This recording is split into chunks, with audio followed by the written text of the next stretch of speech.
Ok, a partir desse momento a aula está sendo gravada, então quem tiver algum problema, né, de disponibilidade de imagem ou da voz propriamente dita, eu peço que se desconecte, mas que assista o conteúdo ministrado posteriormente. Tá?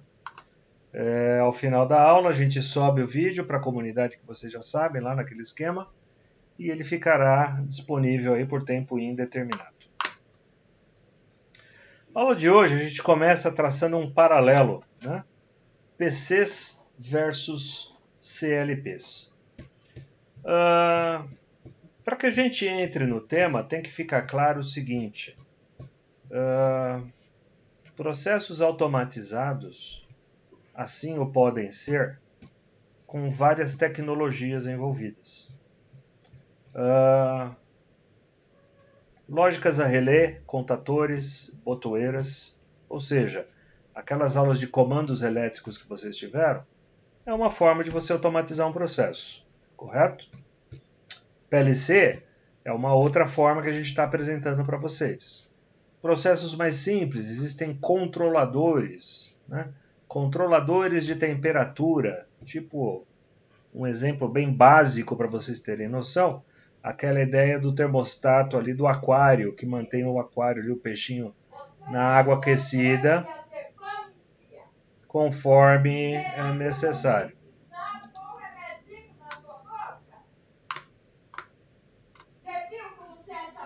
Só um minutinho. Ok. É uma discussão com o vizinho aqui.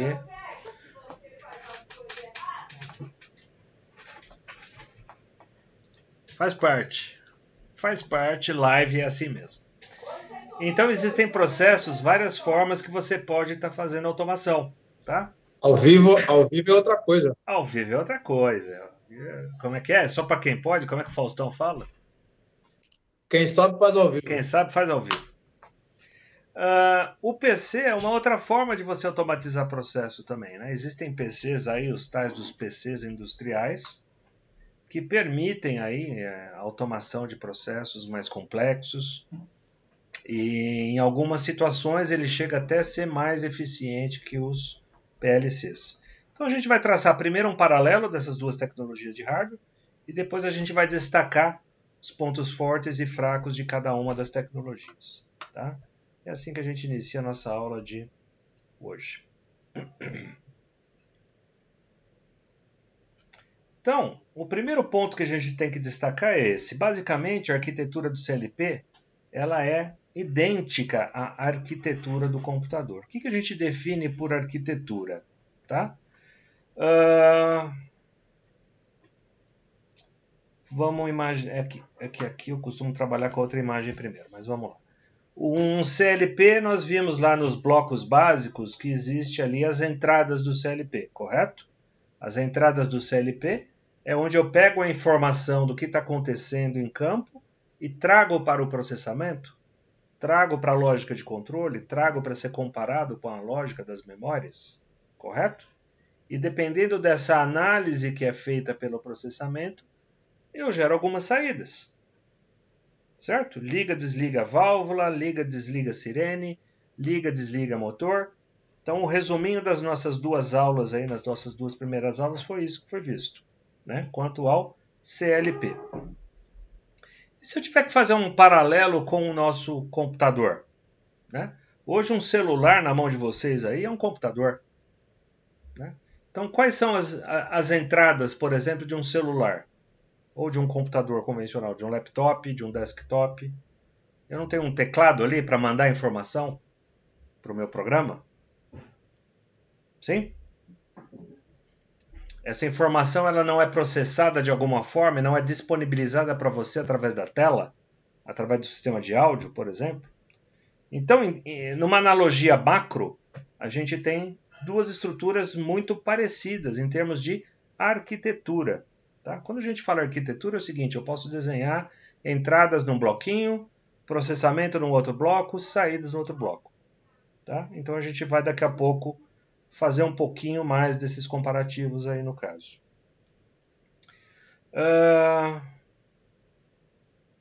Mas vamos lá. Existem algumas características que diferem os CLPs dos PCs. Então a gente pode destacar, por exemplo, a metodologia de programação. Vocês ainda não foram apresentados para essa metodologia, né? Mas o CLP ele tem aí basicamente 5 formas de ser programado, de ser parametrizado, de você mandar a informação para dentro do CLP e ele executar aquela rotina de forma contínua, de forma automática, né? Um CLP é feito para automatizar o processo. Então você tem algumas formas. Essas formas são definidas aí por norma em 5 formas básicas, que a gente vai ver um pouco mais à frente. E como é que eu programo um PC? Né? Programação do computador é Visual Basic, é um C++, é um Python, é uma infinidade de linguagens, não dá para contar nas duas mãos o número de tecnologias que envolvem a programação de um computador hoje em dia. Tá? Então, a forma como se programa e as linguagens apresentadas são duas distintas. Como que eu opero esses dois equipamentos? Né? Assim como um CLP não tem um teclado e não tem uma saída de vídeo, né? Um computador também não tem ali uma forma normal de você ligar contatores e receber sinais, por exemplo, de temperaturas de campo. Né? Então, o tipo das entradas e saídas, ou seja, a forma como você interage com esses dois equipamentos, elas são bem distintas entre si. Considerações ambientais e manutenção. Vamos imaginar o seguinte: um CLP foi feito para aguentar, por exemplo, vibração. É algo muito comum no chão de fábrica. Né? Vocês já viram um motor de corrente alternada de grande potência vibrando? Vamos trazer para dentro de casa. O liquidificador da mamãe. Ele não tem uma vibração mínima ali no caso. É um motor ali de 1/4 de cavalo e ele vibra. Né? Imagina um motor de 10, 20, 60 cavalos vibrando. Tá? E imagina um notebook perto desse motor ou em cima do motor. Quanto tempo será que ele vai durar? Ele vai durar muito pouco. Ele vai começar a se desfazer em cima do motor. Por quê? Porque a constituição mecânica, o jeito como ele é montado, não é feito para tolerar esse tipo de coisa. Tá? Um CLP é feito para tolerar esse tipo de ambiente. Em termos de vibração, em termos de temperatura, né? Em termos de variação eletromagnética. Você coloca o notebook lá num barramento de energia, com alguns picos ali, trava. Ele vai travar e você não vai conseguir operar o equipamento. Por quê? Porque não é um equipamento próprio para trabalhar naquele ambiente. Tá? E a questão da manutenção, né? Vocês lembram lá das características que conceberam o projeto do CLP? Um dos tópicos foi definido como componentes do tipo plugin.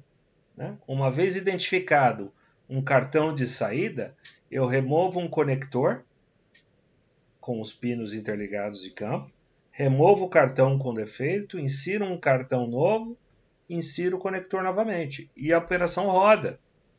Né? Em 5 minutos eu dou manutenção no equipamento desse tipo. Quanto tempo demora para trocar um hard disk, um HD num computador qualquer? Leva algumas horas aí no caso, até você estabelecer, mesmo que você tenha um backup, você tenha tudo bonitinho lá, você vai gastar algumas horas para refazer o seu sistema. Tá? Então, os tempos de resposta em termos de manutenção também são bem distintos. Então, mas na sua essência, a gente pode dizer o seguinte, que todos CLP são computadores por definição. Por que um CLP é um computador por definição? Porque ele tem processador, porque ele tem memórias, porque ele tem entradas e porque ele tem saídas. Tá? Mas nem todo computador pode funcionar como um CLP. Nem todo computador é feito para chão de fábrica. Nem todo computador tolera as questões ambientais que um CLP tolera. Tá? Existe equipamento para isso, né? Mas aí você cai naquela questão do custo. Né? um computador tão robusto quanto um CLP, você vai ter que pagar um proporcional referente a isso. O custo da solução, com certeza, vai sair mais caro que um computador pessoal. Alguma dúvida? Algum ponto até aqui? Algum comentário? Não, professor. Podemos seguir? Pode seguir, mestre, porque não tem nenhuma mão levantada aqui para questionar ou para tirar qualquer tipo de dúvida. Beleza. Fazemos aquele esquema, mas você dá uma monitorada para a gente, então. Isso, eu estou fazendo isso. Agradeço. Vamos lá. Então vamos lá. Ó. Se a gente definir a estrutura em bloco de um PC, é aquilo que a gente estava comentando. Quais são as entradas de um personal computer? Teclado manda sinal para a CPU. Um scanner manda sinal para a CPU. Uma webcam manda sinal para a CPU. Microfone, câmera de vídeo, tudo isso aqui, ó, são entradas do meu sistema, são dispositivos que vão mandar a informação para que a CPU processe. A CPU vai processar o escrito, vai processar o que foi escaneado, uma imagem, né? Vai coletar a imagem da câmera e assim por diante. Uma vez recebido esses dados, né, a CPU, né, a unidade central de processamento, ou o CP também chamada, né? CPU é Central Process Unit, vem do inglês. Ela pega essa informação e faz o quê? Ela consulta o armazenamento de dados e consulta as memórias internas para falar o seguinte: o que eu faço com uma informação que vem do teclado? Então, dependendo do programa que estiver trabalhando, ele executa determinada coisa. Se eu estiver na inicialização da máquina e apertar uma determinada tecla, eu entro no recurso de configuração da BIOS da minha CPU. Dependendo do sistema operacional, na inicialização, e eu aperto uma outra tecla, ele vai para o modo de restauração da máquina. Então, existe um programa que vai dizer a cada momento o que fazer com esses dados. Se eu estou com uma página do Word aberta, o teclado vai escrever na tela do Word. E assim por diante. Tá? Esses dados processados pela CPU podem ser armazenados em unidades de disco rígido, unidades de CD, unidades de DVD e assim por diante. Tá? Assim como eu posso restaurar um programa dessas unidades, eu posso gravar informações também nesses dados. Então, ó, é uma mão de via dupla aqui, ó. Tanto a CPU manda informação para a memória, como recebe informação da memória. Isso aqui é um ciclo constante. E quais são as saídas desse processo? As saídas do processo são, por exemplo, monitores, né? Transferida uma informação gráfica referente ao processo que eu estou executando. Né? Um modelo, por exemplo, estou fazendo um escaneamento de uma imagem. Escaneei uma imagem. Eu vou jogar na tela para mim ter a noção se a qualidade da imagem está boa ou não. Né? Uma impressora, quero fazer uma impressão de um trabalho.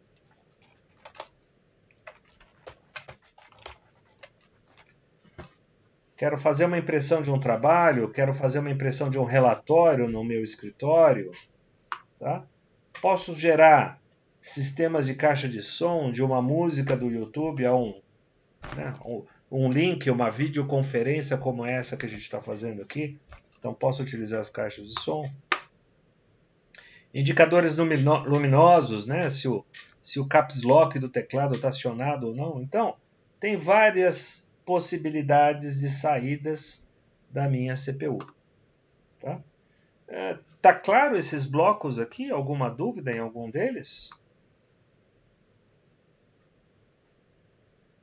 Existem muitos outros, né? Blocos de entrada e outros blocos de saída, tá? Que podem aí ser analisados, mas acho que não é esse o nosso foco da aula de hoje. Né? O foco aqui é a gente traçar o paralelo nas duas tecnologias. Seguimos?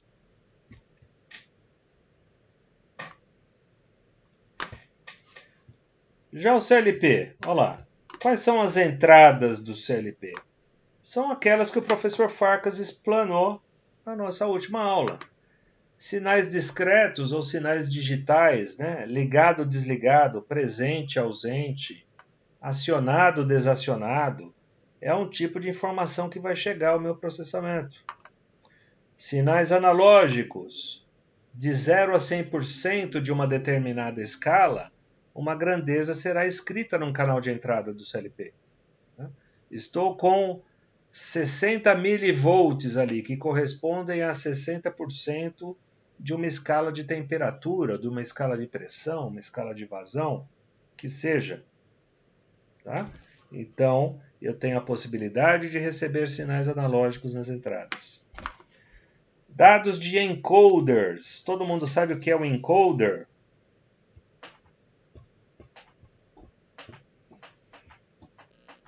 Professor, não sei não, se puder explicar. Não, também não sei não, professor. Um encoder é um dispositivo que normalmente ele vem acoplado na ponta de eixos mecânicos, de eixos de motores. Tá? Um encoder é um dispositivo que é utilizado para contar ou voltas inteiras ou graus de uma determinada rotação. Tá? Então ele vai gerando pulsos na quantidade de graus girados ou na quantidade de rotações executadas. Tá? É uma forma de você fazer, por exemplo, a verificação da velocidade de rotação de um motor em corrente alternada. Tá? E essa grandeza ela é expressa também numa palavra. Né? O seu motor está a 255 decimais de RPM. E aí você tem que fazer essa conversão para saber exatamente qual é a rotação real daquele motor. Isso aí a gente vai ver no momento oportuno lá no quarto módulo, aos que sobreviverem. Tá? Mas ele é um dispositivo de entrada especial. Né? Normalmente ele serve para sincronizar rotações de polias, me serve para servoposicionamento, para confirmar que aquela rotação, aqueles 30 graus que eu mandei o motor girar, se realmente foi gerado ou não. Então eu utilizo tanto para referenciar como para conferir comandos que foram dados. Tá? Depois a gente abre talvez uma página web aí, eu mostro para vocês alguns encoders para você ter a noção. E dentre outros, módulos especiais, módulos aí que fazem conversão de variação de resistências, por exemplo, PT100 ou termorresistências que seja, e vão converter essa grandeza numa grandeza analógica dentro do CLP. Ou entradas, por exemplo, para células de carga, né, muito utilizadas em processos industriais, mas também são considerados como entradas, como módulos especiais para a entrada do CLP. Tá? Mas todas essas informações aqui são dados que podem vir de campo para serem enviados para a CPU. Né? Então existe um cartão de entrada que tem a propriedade aqui de receber esse sinal em qualquer formato que ele está chegando e decodificar num sinal digital, que a CPU possa estar trabalhando com esse sinal. Né? Que a CPU possa estar equacionando, fazendo a análise de zeros e uns e consiga gerar uma resposta. Tá? Consiga gerar uma comparação, uma análise de acordo com o programa que está na CPU e gerar uma resposta. Isso que é automatizar, né? Lembra lá na primeira aula? Sentir o que está acontecendo, analisar, comparar, tomar uma decisão. E essa decisão tomada, o que ele faz? Manda para saída. Então a CPU também vai ter um bloco de saída que vai poder escrever em saídas do tipo digitais, liga a servoválvula, desliga a servoválvula, né? Aciona o contator, liga uma sirene, desliga uma lâmpada. Saídas analógicas, altera o set point do inversor de frequência para 50% da rotação. Altera o potencial do forno resistivo ali, no caso, para 80% do potencial energético dele. Então tem várias saídas aí que podem ser utilizadas para controles de processo. Também posso gerar módulos especiais, módulos de PWM. Já ouviram falar de PWM? PWM é uma forma, é uma técnica utilizada para gerar controle de velocidade em motores de corrente contínua. Tá? Então isso também são módulos especiais aí que podem estar acoplados à tecnologia do CLP. E para que tudo isso aconteça, ou seja, que eu faça a verificação das entradas e atualize as saídas, eu tenho que ter uma lógica de controle aqui no meio. O professor Farkas também comentou dessa parte dos blocos, né? Os blocos básicos do CLP, e um dos blocos básicos ele chamou de lógica de controle. Por que a gente considera isso aqui um único bloco? Tá? Porque a CPU ela faz conta com dados. A CPU faz conta com informações que existam dentro do CLP. E informações que venham das entradas. Se eu não tiver um programa, qual é a conta que eu vou fazer? Não faz sentido.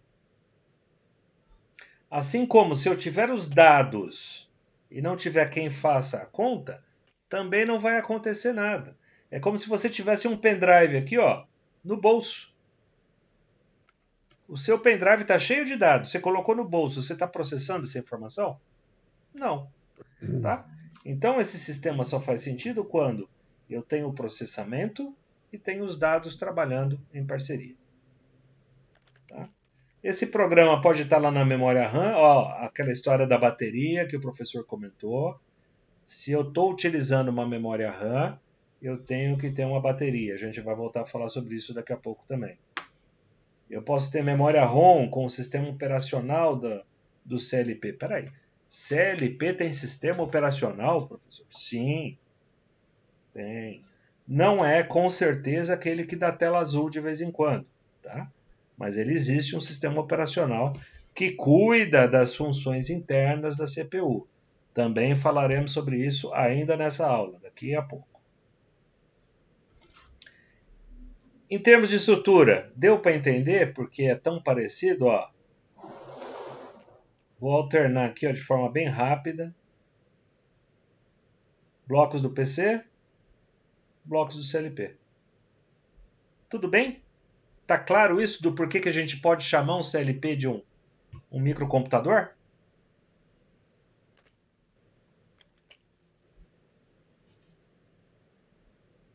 Sim ou não? Sim, professor, ok. Como esse hardware trabalha em ambiente industrial...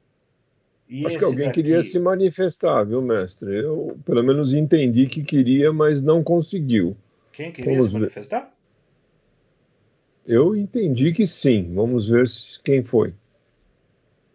Ninguém com a mão levantada. Falou tudo bem, foi isso? Não, professor, só falei ok, só.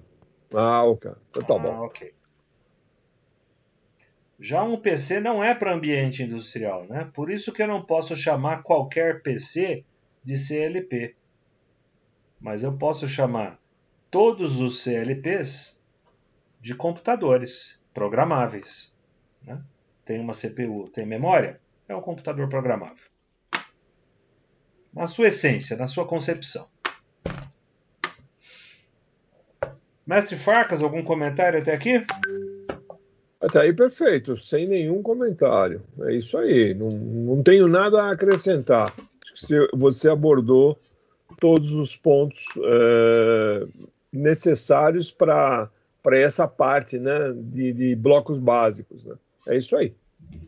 Professor, diga lá. Queria tirar uma dúvida, não sei se é algo que você talvez vá abordar mais para frente, acredito que sim, mas é pertinente ao assunto, mas se for, eu acho que deve estar um pouquinho mais para frente. Diga lá, Diego.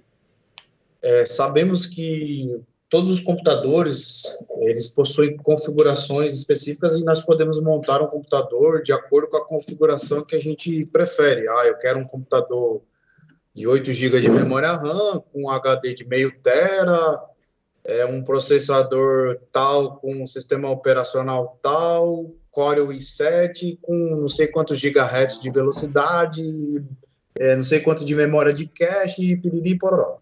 E sabemos que o desempenho, a velocidade de processamento, capacidade de armazenamento e tudo mais vai depender dessas configurações de cada computador, né? Sim. O que eu queria saber se o CLP também é da mesma forma, se existem CLPs com diferentes, não sei nem se um CLP tem processador, né? Eu acredito que deva ter. Tem, tá aqui, ó. É a CPU, né? Que está embutida aí, vamos dizer, né? Está embutida. Exato. Se existe CLPs que eu consigo montar essa configuração ao meu gosto, se já existe um padrão no mercado, tipo, com memória X, memória de leitura, memória de armazenamento, que nesse caso seria HD, né? Como é que é isso? Não sei. Vamos comentar da seguinte forma, tá? A expansibilidade de um CLP ela é um pouco mais restrita. Por quê?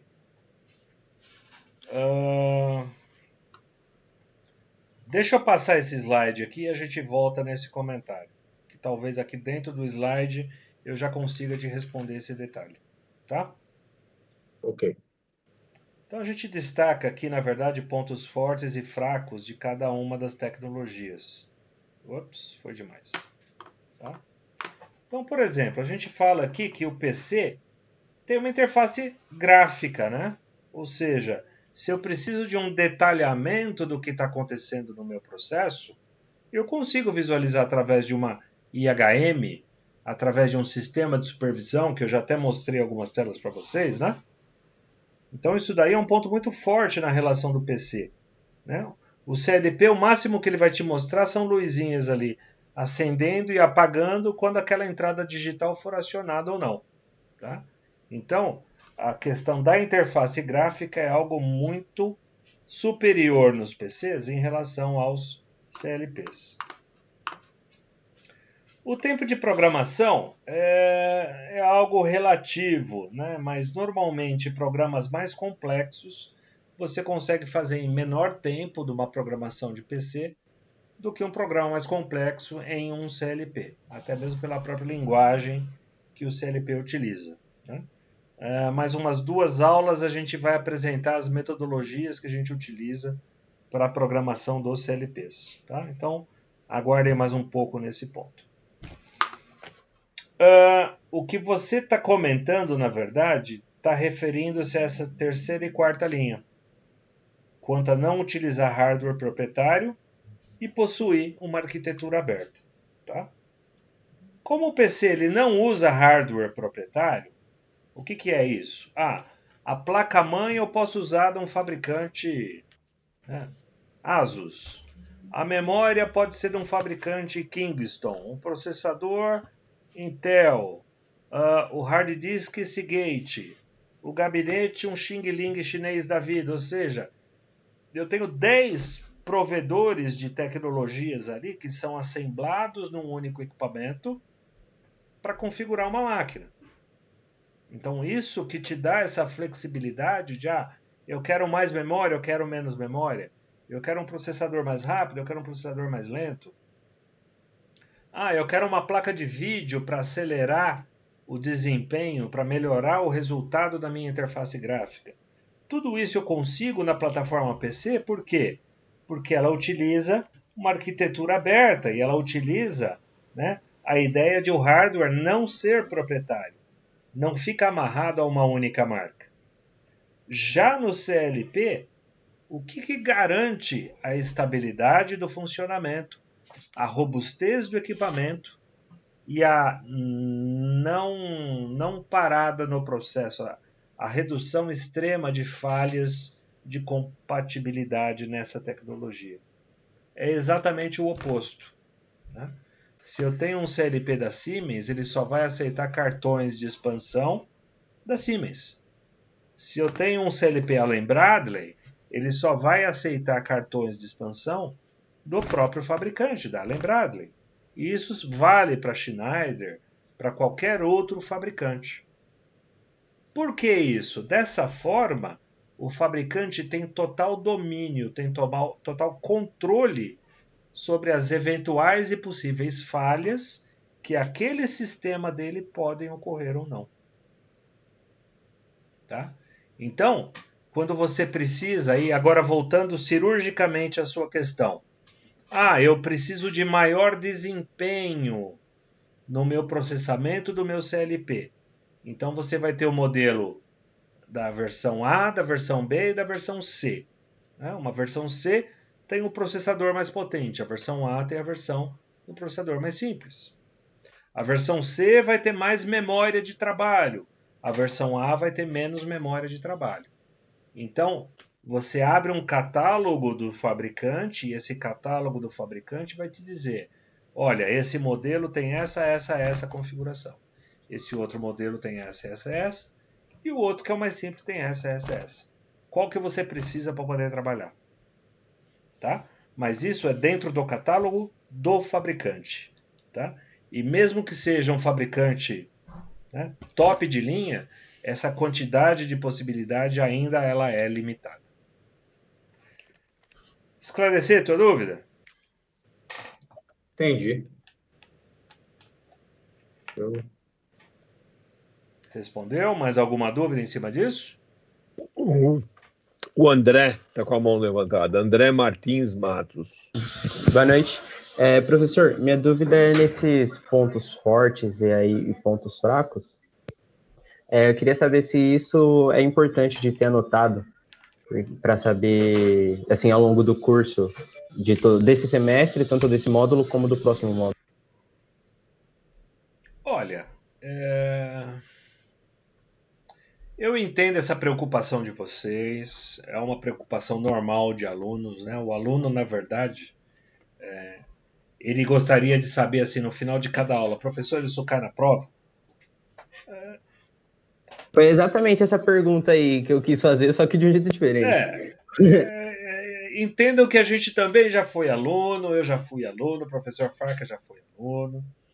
E aí a resposta mais clássica que eu costumo dar é o seguinte: qualquer coisa ministrada em sala de aula pode cair na prova.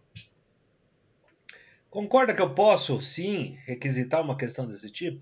Cite 3 pontos fortes ou 3 pontos fracos da configuração do CLP, da configuração do PC? Posso. Né? Se a nossa leitura é, olha, isso daqui é informação que pode cair num teste, numa vaga de emprego, num teste de uma Petrobras, de uma Braskem da vida, a gente vai cobrar de vocês. Tá? Entendam o seguinte, pessoal, esse curso foi desenhado para empregar vocês. É um curso desenhado para a empregabilidade de nossos alunos. Todo o conteúdo que a gente ministra, que a gente passa para frente, o foco é esse. Então, eu não vou ficar perdendo tempo falando blá blá blá de coisa que não será útil. Né? Quem for para automação, em algum momento ele vai ter que falar o seguinte: eu tenho que automatizar essa máquina aqui. O que eu preciso? Para fazer o controle, entrada e saída, acionamento rápido ali do maquinário, eu preciso de um CLP. Mas eu preciso visualizar o que está acontecendo no meu processo. Então você precisa de um PC para visualizar o processo e de um CLP para fazer o controle da máquina. Pronto. Agora, por que eu preciso desse para esse e daquele para aquele outro? É o que a gente está discursando agora. Respondendo a tua pergunta, pode cair na prova sim. Vai cair assim, exatamente cirúrgico? Não. Eu posso perguntar qualquer coisa correspondente a essa análise que a gente está fazendo aqui para vocês. Respondi? Respondeu. A outra pergunta é: o que é aquele hardware de E/O?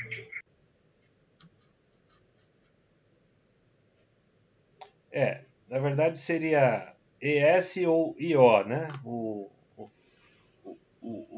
A fonte que nós recolhemos isso daqui seria de entrada e output, de saídas, né? E a gente não se atentou a isso aqui aí, ó. Que bom. Entendi, eu me confundi por causa quer dizer hardware de entrada e de saída, né? A grosso modo é isso aqui que a gente quer dizer. Mas eu vou comentar o restante ainda, ó.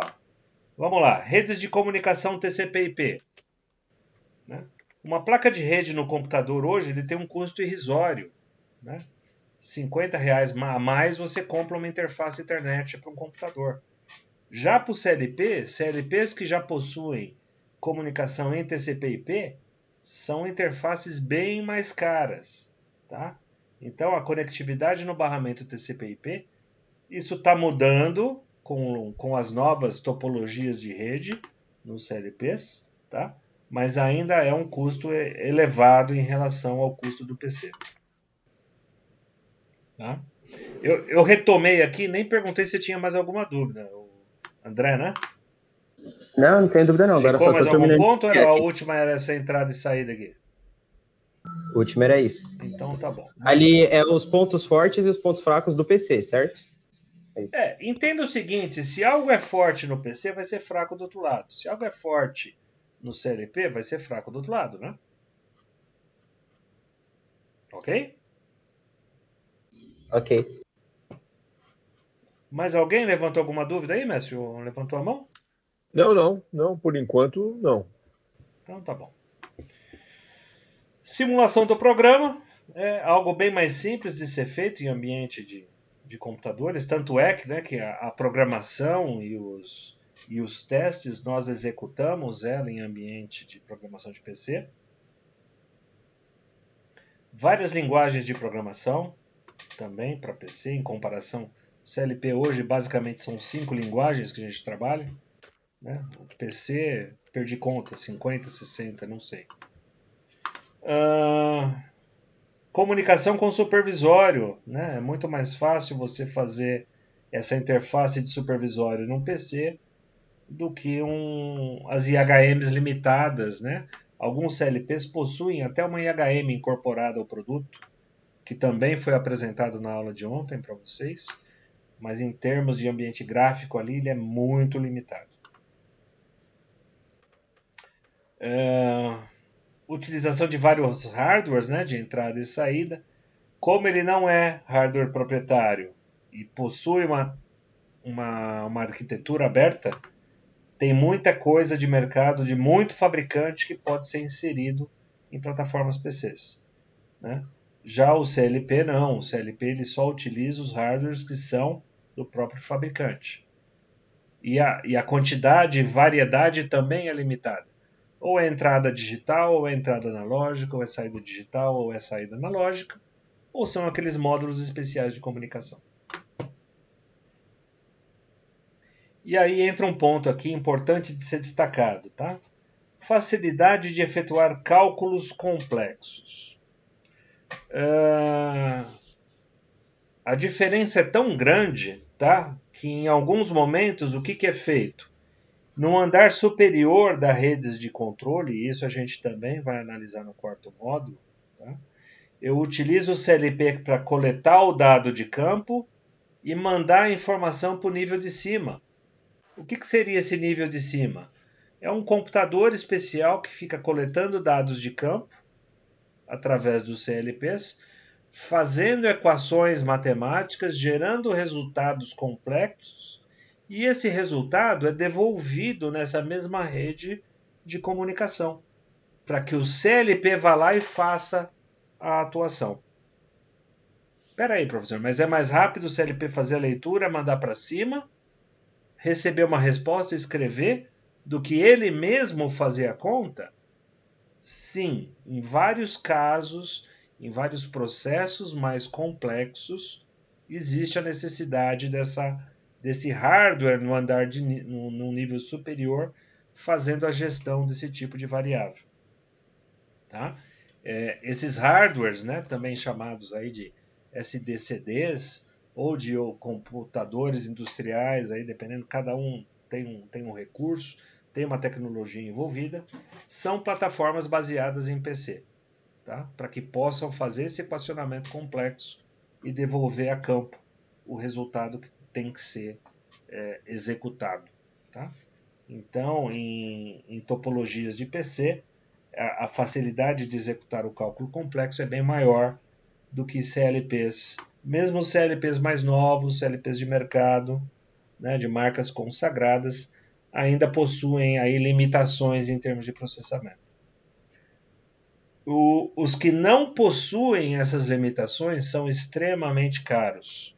Então, às vezes, acaba compensando mais você usar essa árvore de descentralização de decisão do que ter um CLP extremamente caro para fazer um ou outro equacionamento na tua planta fabril.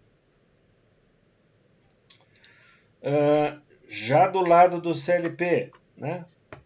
Confiabilidade do sistema operacional. Né? Um CLP não tem o Windows trabalhando de fundo. Né? Então o CLP não vai ter tela azul. Você pega um CLP aí que está há mais de 20 anos no mercado, está numa revisão de sistema operacional, sei lá, 5, 6. Né? Analisa aí os sistemas operacionais de computadores, quantas revisões já não foram criadas para corrigir bugs, para corrigir erros de sistema. Tá? O sistema operacional do CLP ele é bem mais confiável, por quê? Porque o fabricante do sistema operacional é o próprio fabricante do hardware. Ele conhece o hardware dele. Ele não precisa se preocupar em ficar dando diretivas genéricas para poder aceitar instruções de qualquer dispositivo periférico. Né? Se eu colocar um cartão de entrada, eu sei exatamente como esse cartão de entrada vai se comportar, porque eu também sou o fabricante do cartão de entrada. Tá? E isso me dá uma confiabilidade muito grande do CLP, em comparação com os PCs. Confiabilidade de microcomputadores, em comparação, né? Microcomputadores, memória oxidou, você tem que abrir o computador, vai lá, passa a borracha ou passa um desengripante, faz a montagem novamente, testa, reza para estar tudo certo. Né? Isso não existe para esses hardwares industriais chamados CLP. Né? Até existem índices de falha, já ouviram falar de MTBF? Mean Time Between Fail, tempo mínimo entre falhas. Tá? Hardware industrial, a gente fala aí de 30 mil horas, 100 mil horas, 150 mil horas entre falhas existentes. Isso refere-se à disponibilidade do produto. Tá? Então, o MTBF de equipamentos do tipo industrial são muito superiores em relação a equipamentos comuns, como os computadores normais. Velocidade de atualização das entradas e saídas. Tá? Os ciclos de máquina do CLP são muito rápidos mesmo. Vamos falar de ciclo de máquina mais para frente novamente. Tá? Mas em comparação com PCs, o ciclo de máquina, o ciclo de leitura, de atualização das entradas e saídas é absurdamente mais rápido que o CLP, que o PC. Por isso que ele vai lá, coleta o dado de campo e manda o dado para o outro fazer a conta. Né? O tempo de receber e devolver é absurdamente rápido. E eventuais bugs de software. Né? Quando existe algum errinho ali no caso, o próprio fabricante identifica, o próprio fabricante faz a correção e gera uma atualização de firmware aí para aqueles que realmente se sentem prejudicados com a tecnologia envolvida. Dúvidas? Comentários?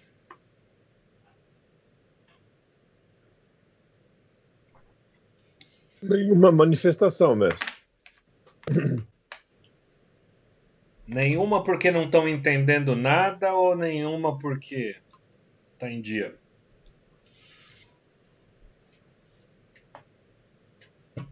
Espero que estejam em dia.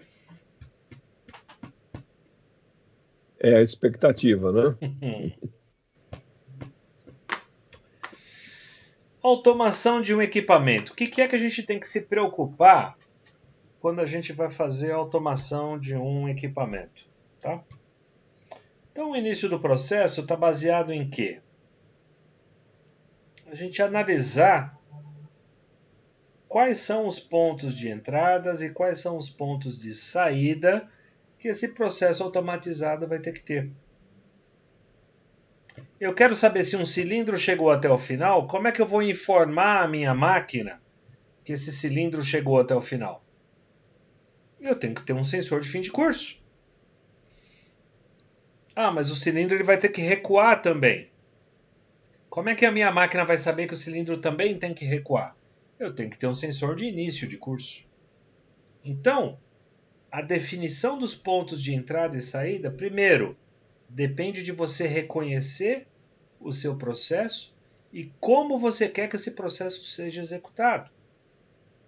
A partir de você saber como é o processo e como você quer que ele seja executado, ou seja, o conhecimento dos operandos ou do descritivo de funcionamento, você vai conseguir mensurar quantos pontos são esses de entrada e quantos pontos esses são de saída. A regrinha básica é o seguinte, eu defini, sei lá, 60 pontos de entrada. Eu vou colocar pelo menos aí mais umas 10 entradas, umas 8 entradas a mais, porque vai ser requisitado. Né? Se isso é um projeto, a hora que o seu cliente verificar que o projeto está rodando, ele vai te pedir mais coisa. E aí você já tem um número de entradas a mais projetadas para essa expansão. Ou, durante o startup, uma entrada pode provocar algum erro, pode se queimar de alguma entrada, né, num erro de operação. Você já tem outras entradas reservas para que você não pare o seu processo até que o cartão seja substituído. Tá? Então, primeira coisa, antes de qualquer ação, você tem que ter essas duas definições. Quais são os pontos de entrada e saída que eu preciso do meu processo? E como esse processo vai operar? Tá? Quais são os operandos? Qual o descritivo do funcionamento dessa máquina, desse equipamento que você vai estar operando nessa automação? Ok? Feito isso, aí sim você vai trabalhar com a elaboração do programa, né? Com o programa que vai fazer o controle do equipamento. Né? Quais são as regras, quais são as lógicas. Quando isso acontece, faça aquilo. Quando aquele outro acontece, faça aquele e aquele outro. Se tal sensor for acionado, aguarde 10 segundos e execute tal operação. Programar é isso. Programar é você destrinchar um sequenciamento que você imagina que deva ocorrer e traduzir esse sequenciamento numa linguagem que a máquina vai estar entendendo. Tá? Isso que é a elaboração do programa, mas aguardem, mais algumas aulas a gente vai falar sobre essa parte de elaboração do programa. Elaborei o meu programa, o que eu tenho que fazer agora? Testar o meu programa. Então eu vou utilizar de recursos tecnológicos, de fazer a simulação no meu computador, vou gerar situações de erro, quero ver como os erros se comportam na minha programação, vou fazer correções, vou fazer ajustes de tempo, fiz tudo isso. O programa funcionou? Normalmente a primeira revisão, não. Então aí a partir das detecções de erro, né, você vai executar as novas alterações, as modificações no programa para corrigir aquilo que você imaginou e que não deu certo. E vai ficar nesse ciclo aqui de teste de programa e correção até que ele funcione 100% de acordo com o que você quer. Funcionou 100%, aí sim a gente parte para o setup, parte para a instalação dos equipamentos no produto, na liberação, e aí começam as etapas de liberação para produção. Né? Você roda o startup por um período, você acompanha a máquina por algumas horas, alguns dias, dependendo do processo da planta, né? Alguns meses, né, Farkas? Vai e volta, vai e volta. Deu aceite, o cara assinou embaixo, tá nos conformes. Tá feita a entrega. Tá? Às vezes até só para velhinhas, né? Só para velhinha, anos. Vocês acham que é brincadeira, tá? Pra você ter uma base, Itaipu tá passando por uma reforma agora, já faz, que eu saiba, uns 5 anos que está no projeto, Tá? E esse projeto vai ocorrer em 2 etapas. Eles vão fazer uma aquisição de equipamento, instalação de equipamentos, que vai durar 7 anos.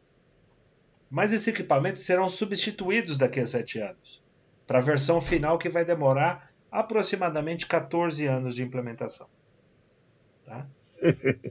Isso é um projeto de engenharia. Isso é uma senhora obra. Tá? Então, depende, pessoal. Cada projeto é uma situação, cada sistema, cada subsistema tem que ser encarado de alguma forma. Existem projetos que você termina em um mês, existem projetos que você termina aí em longa data. Né? Mas, independente quanto tempo demore cada uma dessas etapas, né? O que a gente dá uma diretiva aqui é exatamente isso. Né? Não adianta você ir para a parte de elaboração de software se você ainda não sabe nem o que você vai ter que ler ou onde que você vai ter que atuar. Então, a coisa tem que ser meio que regrada para que esse planejamento dê conta e atenda os moldes aí que são necessários. Dúvidas? Comentários?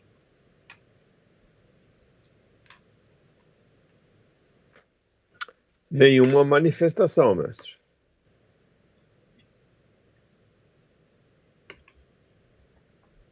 Então vamos lá. Sistemas de memórias. Eu acho que isso aqui a gente vai acabar na próxima segunda. Mas vamos lá. Acho que eu falei demais. É isso que eu ia, acho que eu perdi a mão. te falar. Agora, acho que agora é isso que eu ia te falar. Agora são 8h05, tá?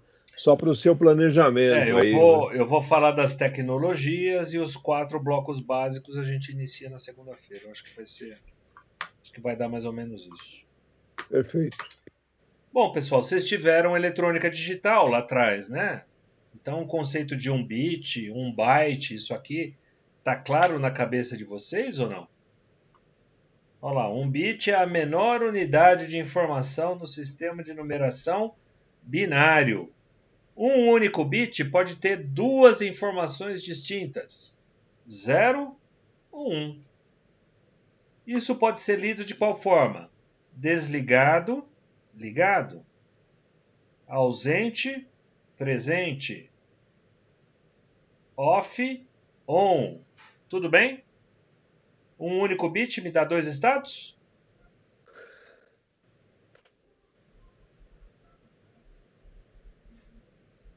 Quantos estão acordados aí, Farx? Manda levantar a mão para a gente ver. Vamos lá, por favor.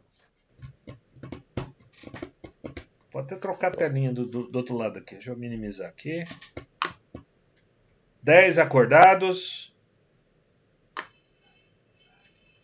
7 estão dormindo. 7 foram jantar já, é isso?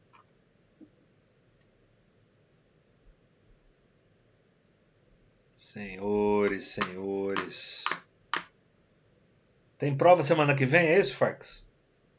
Exatamente, é isso que a gente. Mas você adiantou um pouco, a gente ia falar disso. A gente ia falar disso ao final da aula. Sacaneia, desculpa, mas vamos lá. 1 byte é uma sequência de dígitos binários que compõem uma informação. Então eu posso ter 1 byte de 8 bits, por exemplo, 1 byte de 4 bits. Tá? É uma sequência de zeros e uns que representam o quê? 8 entradas digitais, pode representar uma única entrada analógica. Né? Tudo isso aí a gente vai trabalhar mais um pouco quando a gente entrar na parte de programação.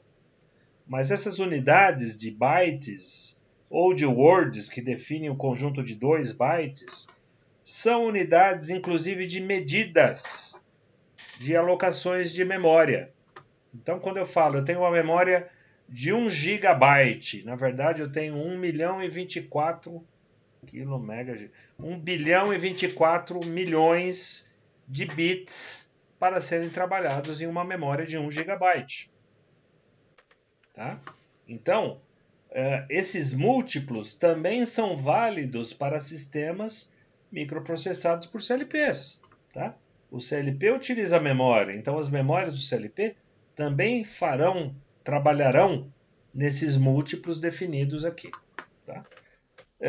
O CLP pode identificar um único bit como uma informação de um motor ligado ou desligado, ou pode trabalhar com um byte ou com uma word, identificando uma grandeza analógica e sua respectiva variação. Tudo bem até aqui?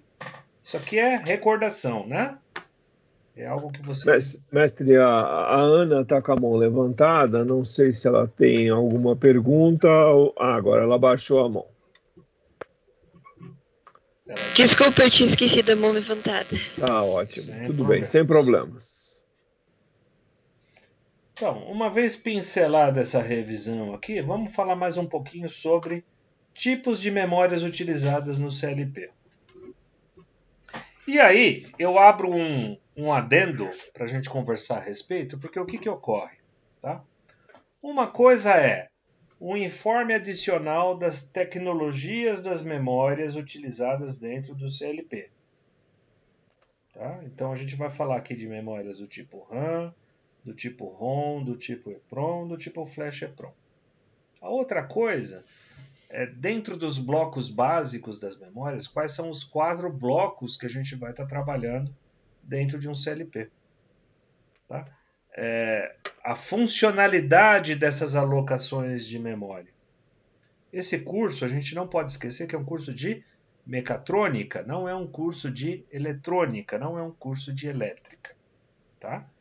De qualquer forma, a gente comenta, a gente fala a respeito dessas tecnologias físicas, tipos de memória, para que vocês entendam um pouco também essa outra parte que a gente vai declarar. Mas, normalmente, esse conteúdo não é um conteúdo que a gente cobra em avaliação. Tá? Do tipo, olha, define para mim qual é a memória do tipo, de qual é o tipo de memória utilizada em sistemas microprocessados para armazenar BIOS. Não é esse o objetivo, pessoal. Tá? O objetivo é a gente entender as tecnologias. Entendendo essas tecnologias, eu vou entender por que eu uso um tipo de memória para uma coisa e o outro tipo de memória para outra coisa. Só isso. Então a gente vai fazer uma revisão ou apresentar para quem nunca viu essas 4 e mais algumas tecnologias de memórias físicas. E na aula que vem a gente sim vai falar dos 4 blocos de memórias que a gente vai estar trabalhando no CLP. Tá? Existe o conceito aqui de memória volátil e não volátil. Vocês já ouviram falar disso? Vocês conhecem esse termo de volátil, não volátil? Já ouvi falar, mas eu não sei o que é. Memórias voláteis. Façam a seguinte analogia. O álcool ele pega fogo, é volátil. É etéreo, ele evapora fácil, ele perde a sua propriedade de uma forma muito rápida. Então a memória volátil ela vem desse conceito. Eu tirei a energia dela, ela perdeu os dados. Então aquela memória que é volátil, ela perde os dados facilmente. As memórias que não são voláteis, eu posso tirar a energia dela e ela continua com o dado armazenado. Aula passada, nós falamos sobre as fontes do CLP que recarregavam uma bateria e essa bateria era usada para armazenar o programa do usuário. O programa do usuário está armazenado nessa condição em uma memória volátil ou não volátil?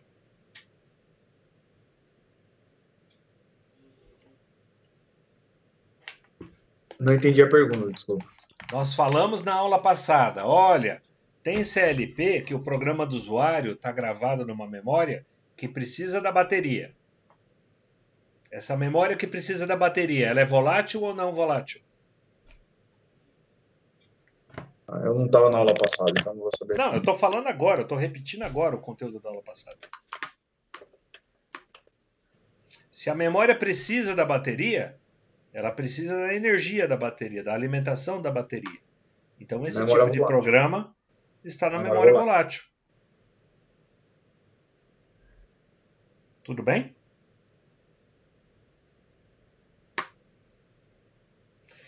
Revisem os conteúdos, esse curso é acumulativo. Para a próxima aula eu vou precisar de todos os conceitos que a gente já passou até agora. Tomem cuidado. Memórias do tipo RAM. RAM vem de Random Access Memory. É um tipo de memória volátil, ou seja, perde os dados com a falta de alimentação.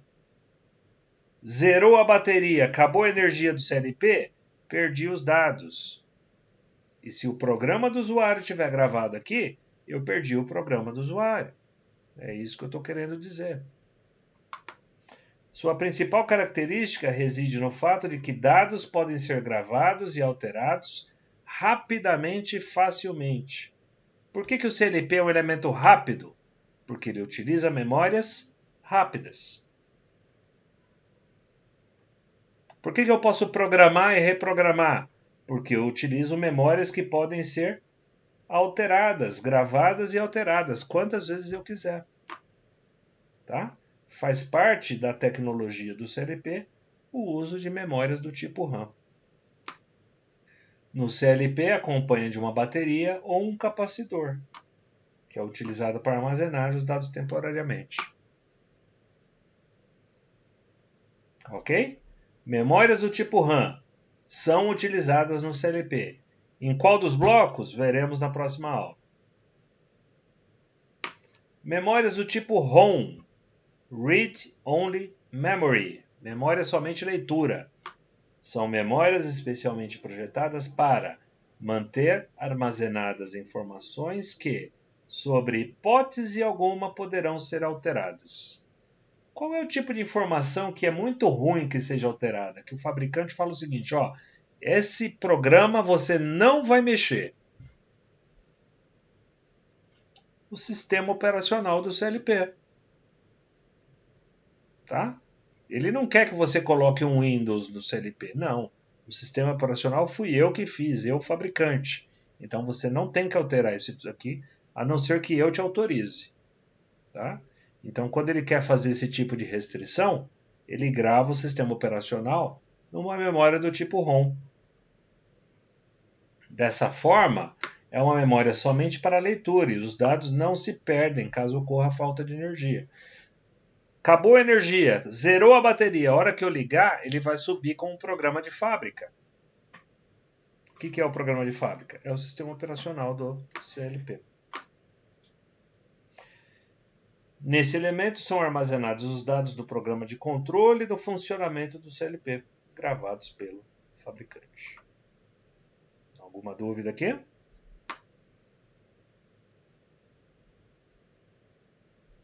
Nenhuma manifestação, mestre. Segue o jogo.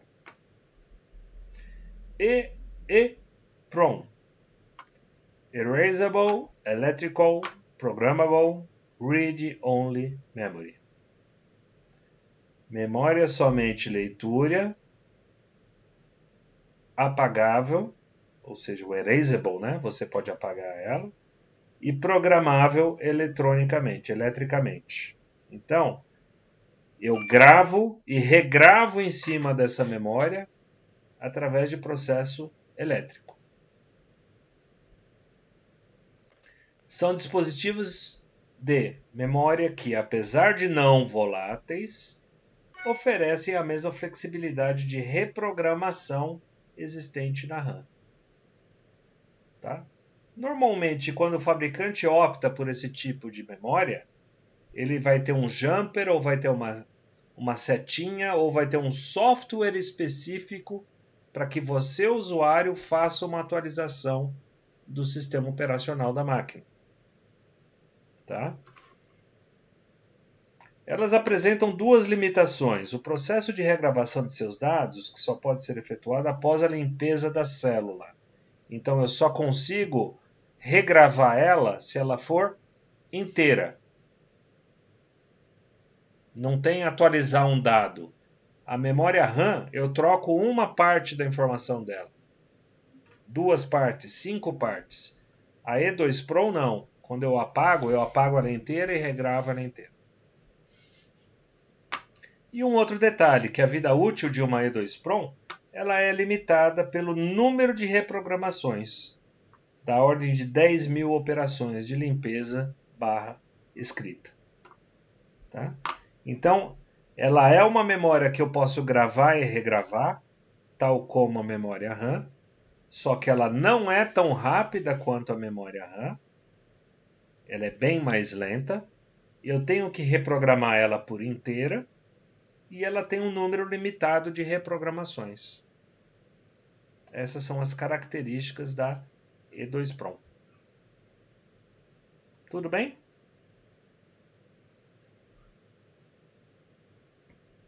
Por último, não menos importante, a Flash E2-PROM é uma memória do tipo E2-PROM também, só que ela foi modernizada. Qual foi a modernização que aplicaram a essa memória? Ela permite que múltiplos endereços sejam apagados ou escritos numa só operação. Ou seja, eu já não preciso apagar a memória inteira para regravar ela inteira. Eu posso apagar uma parte e regravar uma parte. Apago uma outra parte e regravo uma outra parte. Eu faço pequenas alterações sem a necessidade de regravação do chip por completo. Tá? E dessa forma, a gravação acaba sendo mais rápida que a E2-PROM convencional, apesar de possuir uma vida útil menor que a E2-PROM, né, em ciclos da ordem aí de 10.000 operações de limpeza e escrita. Ela tem substituído gradualmente essa última memória. Isso daqui é o tipo de memória que vocês têm hoje num pendrive, por exemplo. Tá? A memória utilizada num pendrive já é uma Flash EPROM. Não de grau industrial, né?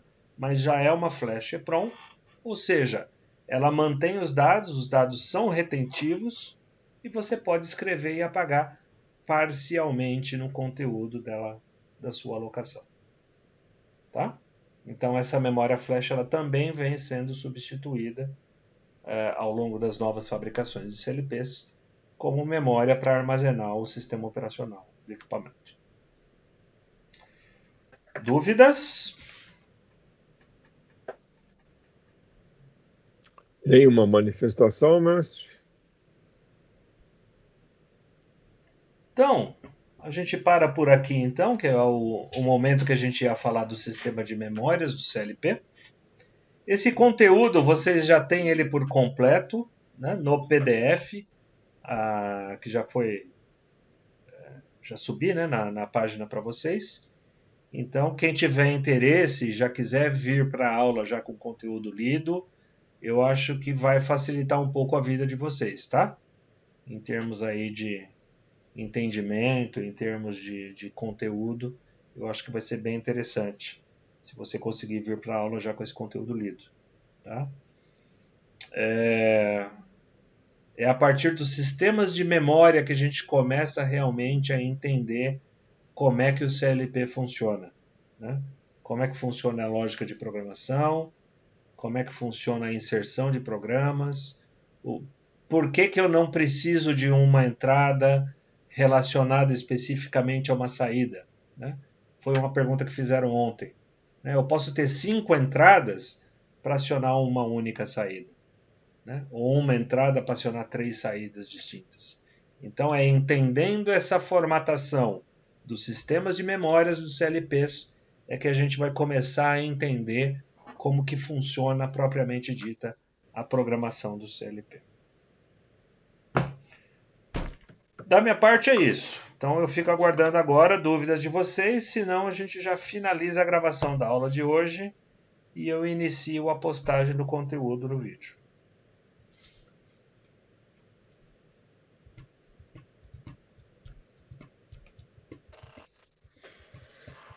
Escuto um grilo cantando de fundo. Só o grilo. Cri-cri, cri-cri. Finalizando a gravação. Mestre, algum conteúdo? Faltou algum detalhe, de repente, na tua leitura?